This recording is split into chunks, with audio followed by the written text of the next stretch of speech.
Hello students, welcome to EPG Pathshala. I am Dr. Ayushi Paliwal from University of Delhi.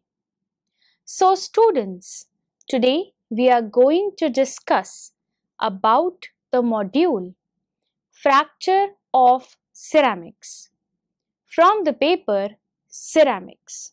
So the learning objectives of this module are: first, a brief discussion of the stress intensity factor and design with pre-existing cracks. Second, in some cases, the stress intensity factor is not constant, but it depends on the crack size. So we'll study this R curve behavior. Third, the fracture roughness or toughness testing. Lastly, we will study about the statistical aspects of fracture. So students, let us start with a brief introduction about the module. The ceramics which are used in applications where their mechanical properties are important are called as structural ceramics. So mechanical properties include strength, modulus, resistance to fracture, creep, wear resistance, etc. So ceramics tend to fail by brittle fracture. This is the most important factor limiting the use of ceramics in structural applications. So resistance to brittle fracture is therefore the most important property of ceramics. So in this module, we will saw how the ceramics fail in a brittle manner. The actual length is approximately 10 to 100 of theoretical strength. This is because of the presence of pre-existing flaws. So two approaches to treat the problem has been discussed. First, the energy balance approach, and second is the mathematical crack approach. The latter yielded a parameter called as the stress intensity factor at the critical value of which the fracture occurs. Ductile and brittle fracture. So students, the physical operation, the separation of a component into two or more pieces is termed as fracture. In general, if a metal specimen is deformed in a tensile machine, it undergoes substantial plastic deformation as manifested by reduction in its cross-sectional area and elongation of its gauge length. Such a fracture is called as a ductile fracture. In other materials, such as glass, there is no significant plastic deformation before fracture. Such a fracture accompanied by little or no plastic deformation is called as brittle fracture. In addition to glass, which is an amorphous material, the brittle fracture can also take place in crystalline materials such as ionic solids, ceramics, BCC and HCP metals at low temperatures, and polymers below their glass transition temperature. Theoretical fracture strength.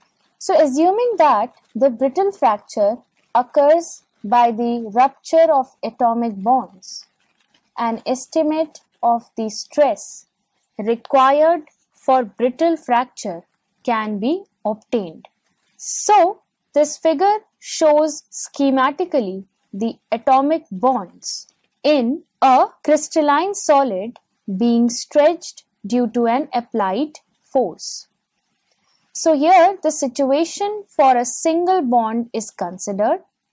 Now this below figure shows the change in potential phi as the distance between the atoms changes, while the lower figure shows the stress as a function of separation between the atoms.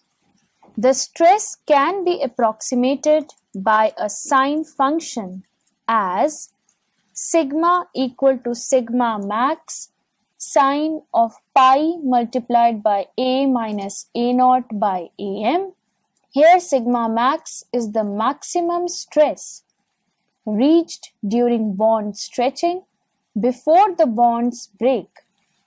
That is, it is the fracture stress. A naught is the interatomic separation and AM is as shown in this figure. When the bonds break, a fracture surface is produced. The work done in bond breaking is the energy of the new surface created.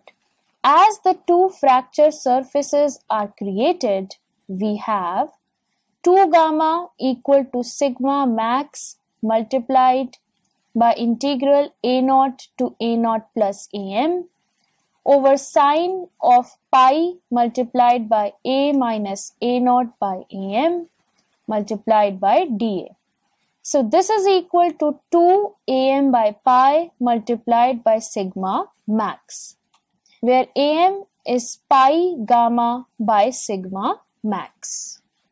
So for smaller strain, epsilon equal to A minus A naught by A naught and sigma equal to sigma max pi multiplied by A minus A naught by AM. This is equal to sigma max multiplied by pi A naught epsilon by AM, which is of the form sigma equal to E epsilon, where E is the Young's modulus. Thus E equal to sigma max multiplied by pi A naught by AM, or sigma max equal to pi A naught divided by pi gamma multiplied by sigma max. Or we can say sigma max equal to root of E gamma by A naught. So using the typical values of gamma, sigma max equal to E by 10. For the polycrystalline ceramics, E is equal to 100 to 500 gigapascal. So the theoretical fracture stress sigma max should be between 10 to 50 gigapascal. Usually it is 100 to 500 megapascal, that is less by the factor of 100.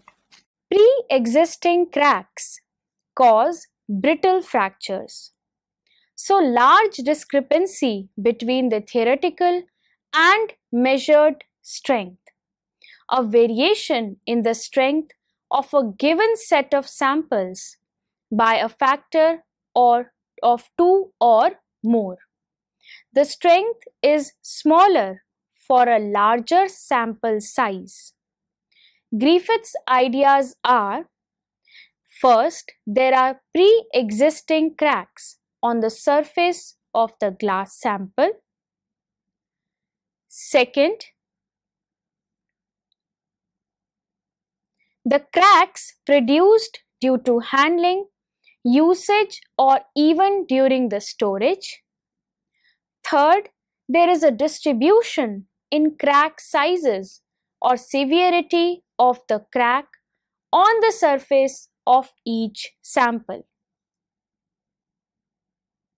So on loading, the most severe pre-existing crack propagates and causes the fracture if the decrease in the elastic strain energy due to its propagation is at least equal to the energy required to create the new crack surface as a result of fracture.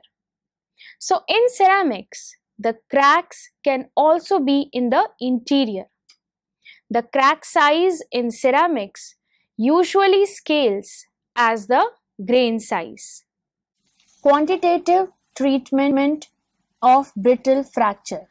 The fact that the fracture in the brittle solids initiates from the most several flaws, and there is a distribution of the severity of these flaws in a given piece, and further that this distribution varies from piece to piece, raises the question where there is any inherent property of the material which can be measured and would give an idea of its behavior in brittle fracture.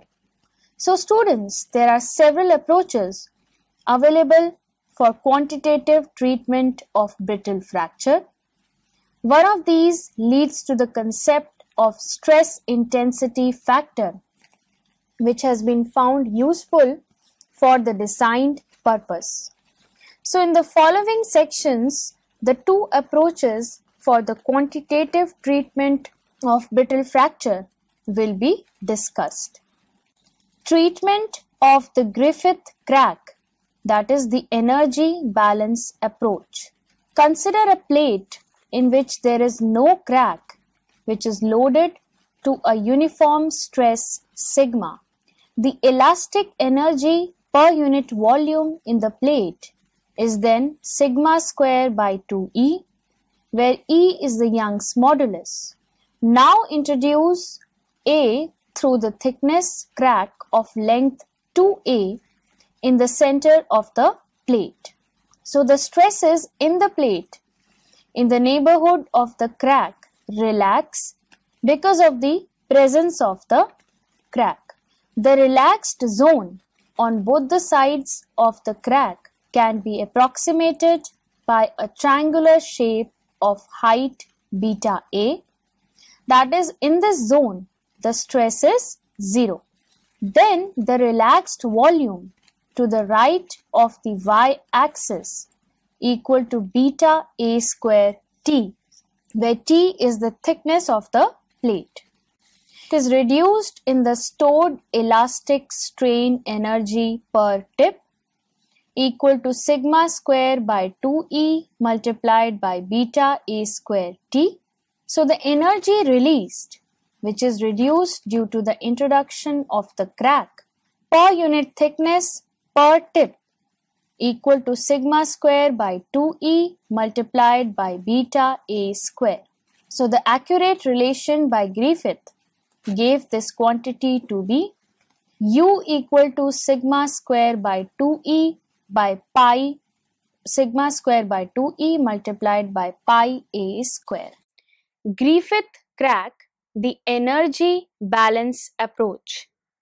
So increase in the energy due to the creation of the new crack surface per tip equal to 2 gamma A.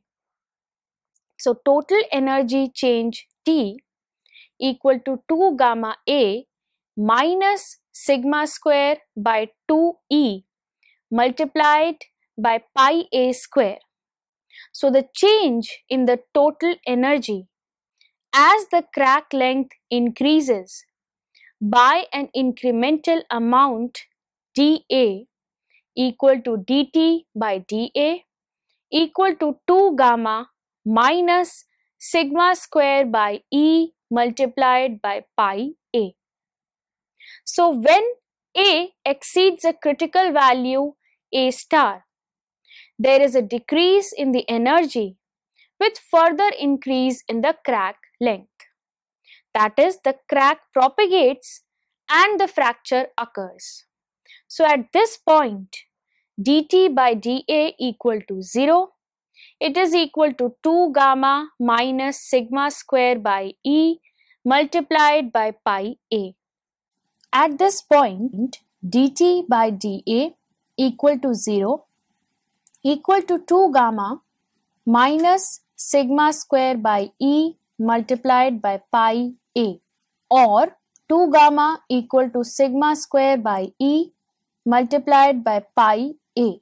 So the right hand side of this equation is called as the crack extension force and is denoted by G, which is equal to sigma square by E multiplied by pi A. So here G, for the crack to extend, G must be greater than equal to gamma. So as shown in this figure, which shows that the change in the surface energy 2 gamma A, stored elastic energy U, and the total energy as the crack advances.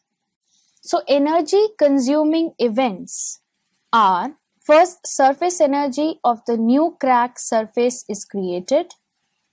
Second, the generation of micro cracks and other events. Third, in metals, there is a plastic deformation. So we replace gamma by R, the crack growth resistance is obtained. So then, for the crack to advance, G is very much greater than equal to R.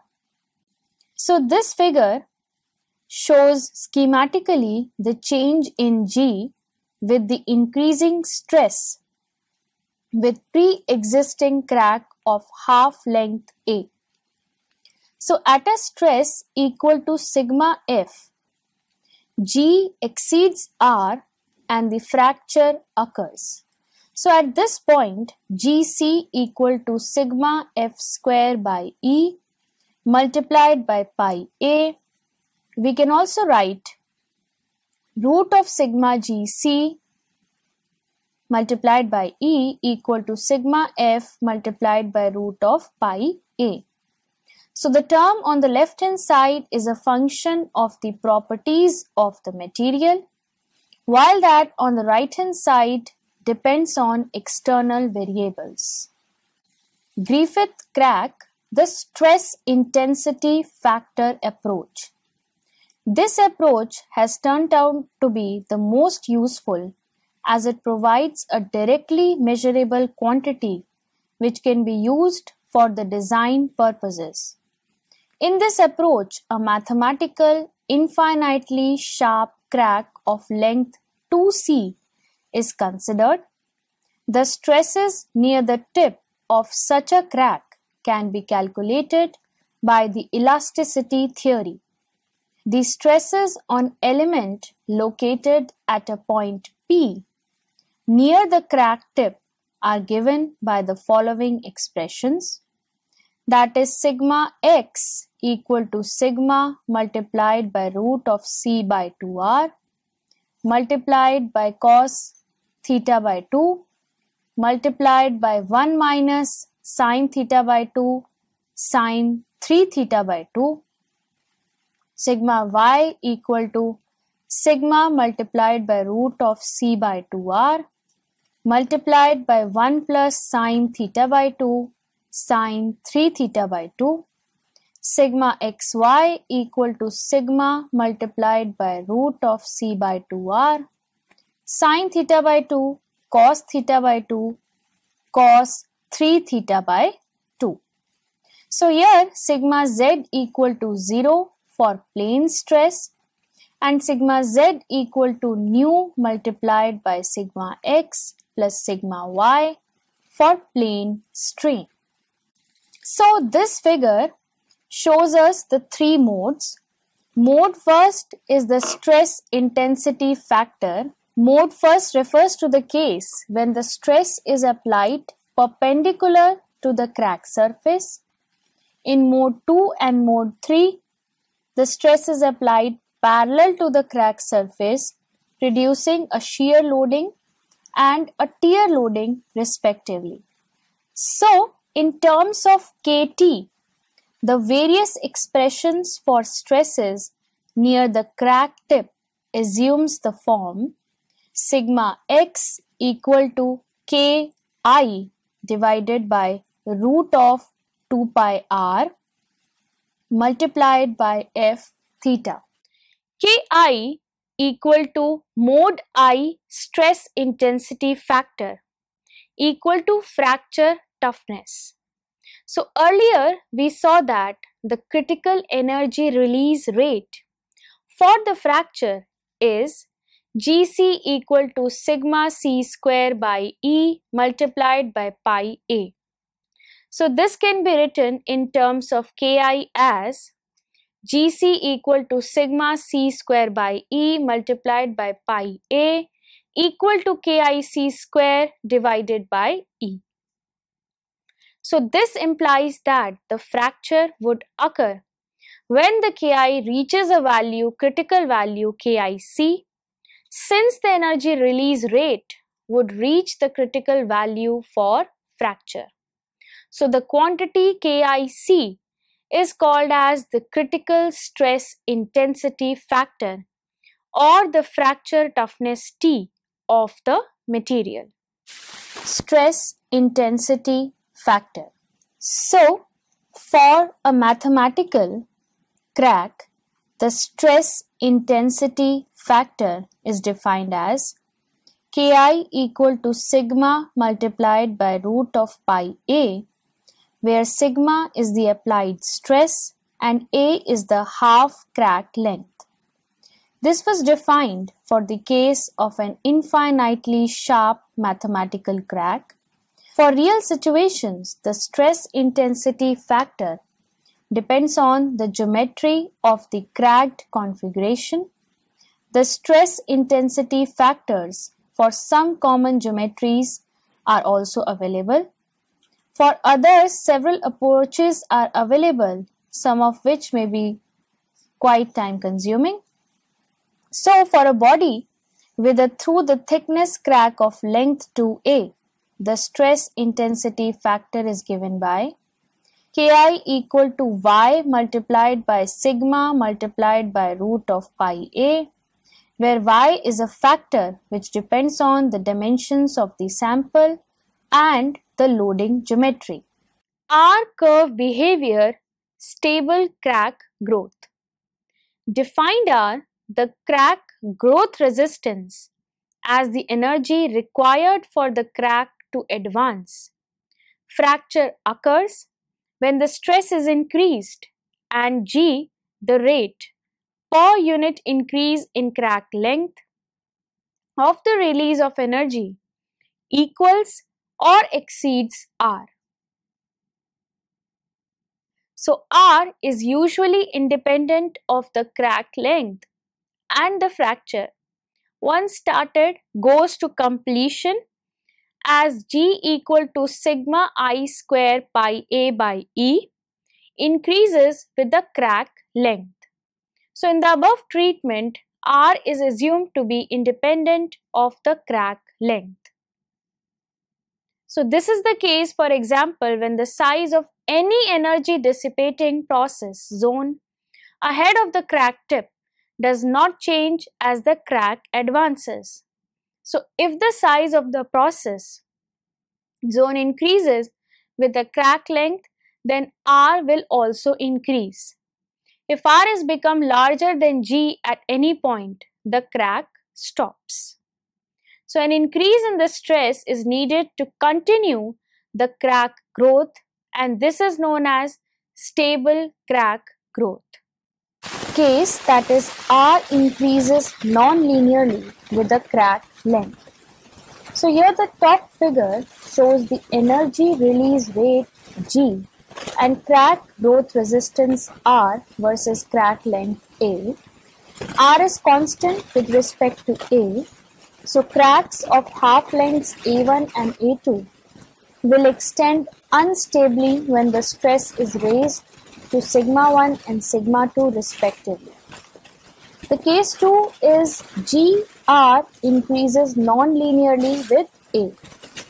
So more illustrative to plot delta A, the increase in the crack length, rather than A on the x-axis. The initial crack lengths are indicated on the left side on the x-axis.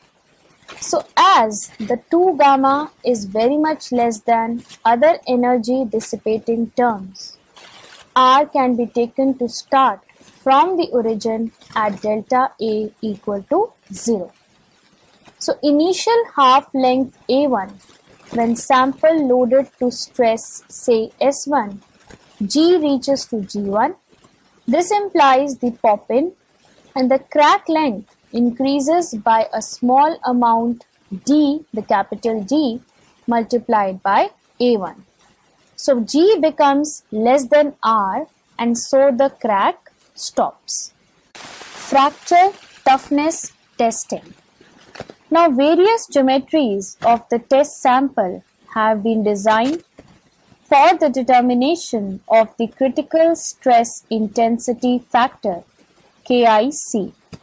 This quantity is called as fracture toughness. A very simple and a common geometry is that of a bar of the material with a rectangular cross section tested in 3-point bending. The sample dimensions and the loading geometry is shown in this figure. So for this case, the geometric factor is given by the polynomial expression for the case when L by H equal to 10. This expression is y equal to 1.93 minus 3.07 multiplied by C by H plus 14.3 multiplied by C by H the whole square minus 25.11 C by H the cube plus 25.8 C by H the power 4. Indentation fracture toughness testing. So a Vickers identer is used to ident the surface. The indent made on the surface is shown on the lower figure, and the above figure shows the Vickers indenter. Now here the cracks are formed at right angles to the surface, which are semicircular in shape, and these are called as median radial crack. Lateral cracks, which are parallel to the surface, are also formed.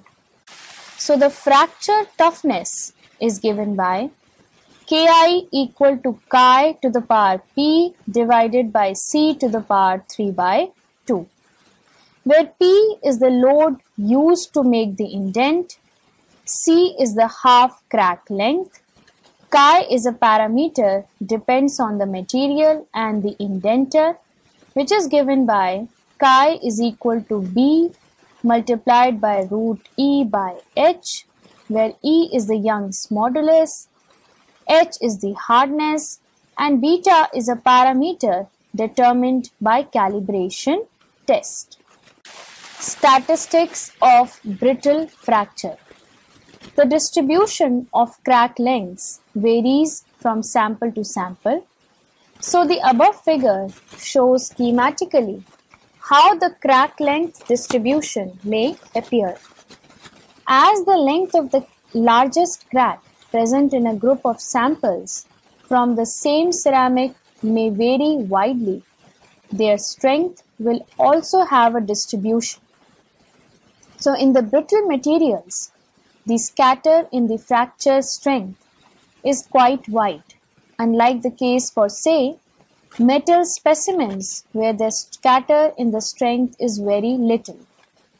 So a simple average of the strengths in the case of brittle solid is not of much use.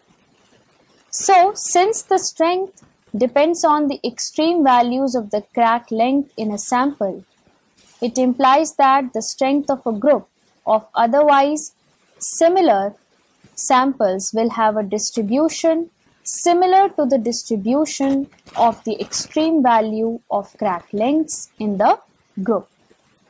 So one of the statistical distributions which is to be followed by the extreme value of the crack lengths in the brittle solid is Weibull distribution. When the samples are all of the same volume, then the following simple two-parameter form of the Weibull distribution can be used. So P as a function of sigma f equal to 1 minus exponential of minus sigma f by sigma naught to the power m. Here P sigma f is the probability that the sample falls at a stress less than equal to sigma f, and sigma naught and sigma and the m are the parameters of the distribution. So the change to ln of minus ln 1 minus P sigma f equal to m ln f minus m ln naught. So the plot of ln of minus ln 1 minus P sigma f versus ln f is a straight line whose slope gives m and the intercept gives minus m ln naught, where m is a shape parameter.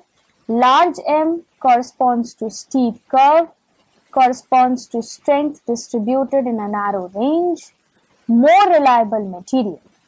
M small corresponds to curve spread, more scatter, less reliability as shown in this figure. So the value of M high is around 100 for metals and low around 5 for ceramics. So students, let us summarize what we have learned in this module. First, the ceramics are attractive as structural materials because of their high temperature resistance, corrosion resistance, wear resistance, and high modulus. Second, their major drawback is their brittle nature. Third, the theoretical fracture strength of brittle solids can be calculated and comes out to be of the order of E by 10, where E is the Young's modulus and the actual fracture strength is lowered by a factor of 10 or more. Next, the reason for this, as found by Griffith, is the presence of pre-existing flaws such as cracks in the brittle solids. So when a sample of such a material is loaded in tension, most severe of these flaws propagates at a stress much lower than the theoretical strength and causes fracture. So two approaches to quantitative treatment of brittle fracture were discussed. Next, the energy balance approach was discussed, which gives us the criteria for a crack to grow simultaneously and for the fracture to occur is that the decrease in the strain energy must be at least equal to the new surface energy created. The minimum amount of energy required to be released per unit advance of the crack tip is called the energy release rate, GIC. This approach gives a valuable insight into the fracture process, but it is difficult to use this idea quantitatively for the design purposes. Next, we discussed about the stress intensity factor approach, which is more useful and can be used for design. A mathematically sharp crack in an elastically stressed body is considered. The stresses in the vicinity of the tip of such a crack can be calculated exactly from the elasticity theory. So the expressions for various stresses in the vicinity of the tip contains a factor Ki equal to sigma root of pi c, where sigma is the nominal stress and c is the half crack length. Now this factor Ki is called the mode I stress intensity factor. Similar intensity factors can be defined for mode 2 and mode 3, in which the stress is applied parallel to the crack surface in the shear mode and in the tear mode respectively. Most common is mode first. For mode first, Ki and Ji, they are related by the relation GIC equal to KIC square divided by E. So fracture occurs when the value of G reaches a critical value GIC, or when Ki reaches a critical value KIC, called as the mode first critical stress intensity factor or the fracture toughness T of the material. So this quantity can be measured and used for design purposes. Next, we studied the expression for stress intensity factor, which is valid only for the mathematically sharp crack. Next, we discussed that the stress intensity factor depends on the geometry of the cracked configuration. Thus, for the body with a through the thickness of the crack length 2a, the stress intensity factor is given as Ki equal to Y multiplied by S multiplied by root of PA, where Y is a factor which depends on the dimension of the sample and the loading geometry. The stress intensity factor can be used for design purposes by first determining the distribution of the crack sizes in a body by non-destructive testing.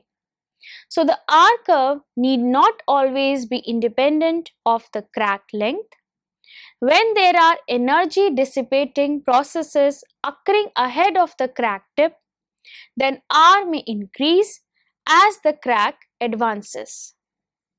This is especially true if the volume in which these processes are occurring is also increasing with the crack length. So the stress intensity factor or the fracture toughness can be determined by several methods. The 3-point bend test and the indentation method for fracture toughness measurements are described. As the crack size in a sample they are distributed, the fracture strength values of a group of samples of material are also distributed. So a distribution called the Weibull distribution is used to analyze the fracture strength data and extract the useful parameters of the distribution. Thank you.